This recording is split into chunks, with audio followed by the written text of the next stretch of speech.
Assalamualaikum warahmatullahi wabarakatuh. Segala puji kita panjatkan kehadirat Allah Subhanahu wa taala atas segala nikmatnya yang telah diberikan kepada kita semua, nikmat sehat, nikmat taufik, hidayah, inayah, dan nikmat yang paling besar adalah nikmat iman dan Islam. Salawat serta salam tak lupa kita sanjungkan kehadiran Nabi besar Muhammad Sallallahu Alaihi Wasallam.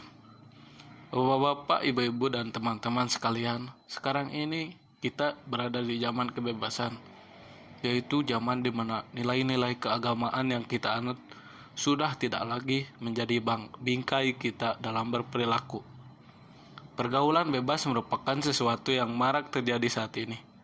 Pergaulan bebas dapat menjangkiti siapapun. Ini merupakan penyakit yang menyerang pribadi-pribadi labil, seperti para remaja.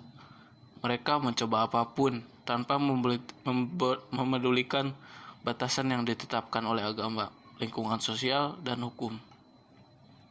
Pergaulan bebas sendiri diartikan sebagai suatu pergaulan yang tidak memiliki batasan, mengabaikan norma-norma agama maupun masyarakat.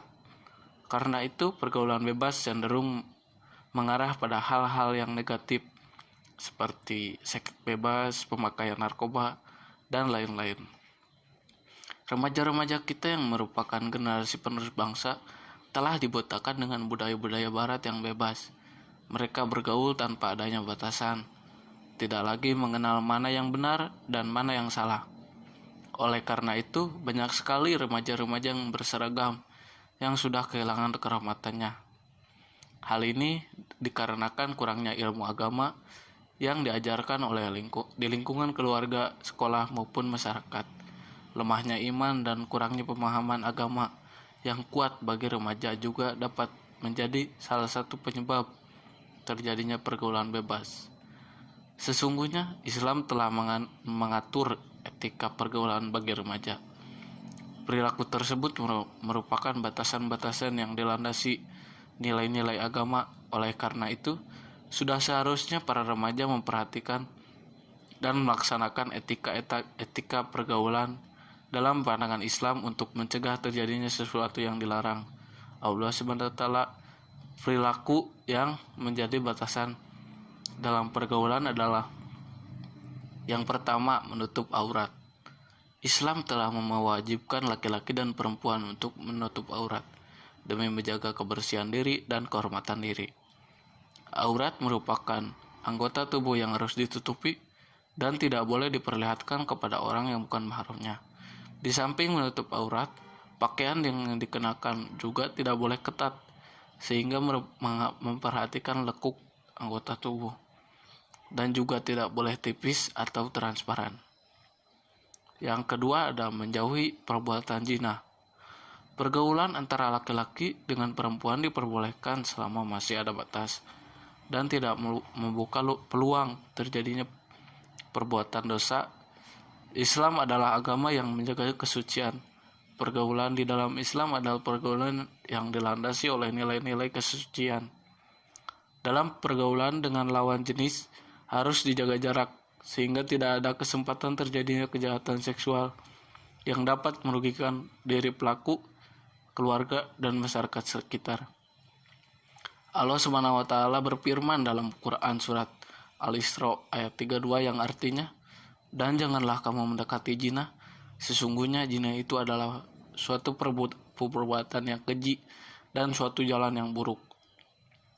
Dalam rangka menjaga kesucian pergaulan remaja agar terhindar dari perbuatan zina, Islam telah membuat batasan-batasan sebagai berikut. Yang pertama, laki-laki tidak boleh berdua-duaan dengan perempuan yang bukan mahramnya. Jika laki-laki dan perempuan di tempat sepi, maka yang ketiga adalah setan. Mula-mula saling berpandangan lalu berpegangan dan akhirnya menjurus pada perzinahan. Itu semua adalah bujuk rayu setan.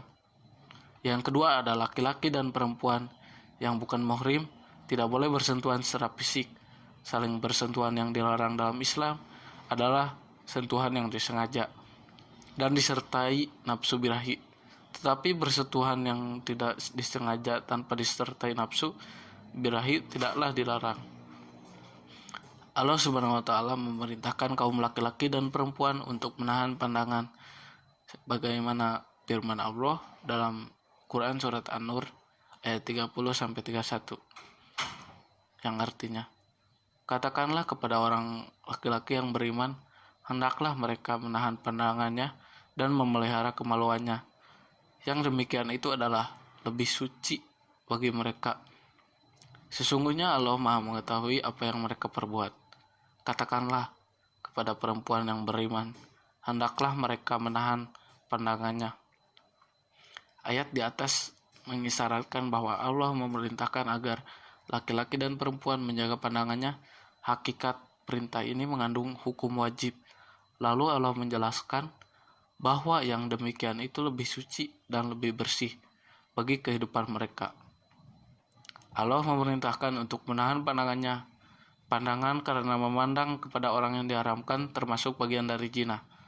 Sebagaimana sabda Nabi SAW, setiap anak Adam pasti mendapat bagian dari zina yang tidak terletakkan. Kedua mata berzina dan zinanya adalah memandang. Kedua telinganya berzina dan zinanya mendengar. Lisan berzina dan zinanya adalah berbicara. Tangan berzina dan zinanya adalah memegang. Kaki berzina dan kakinya dan zinanya adalah berjalan. Dan hati yang menarik dan berangan-angan lalu kemaluan membenarkan atau mendustakan itu. Disebut zina karena laki-laki merasakan nikmatnya memandang keindahan tubuh wanita. Pandangan itu disebut masuk ke dalam hati orang yang memandang sehingga hati seorang laki-laki terpikat dan membayangkannya.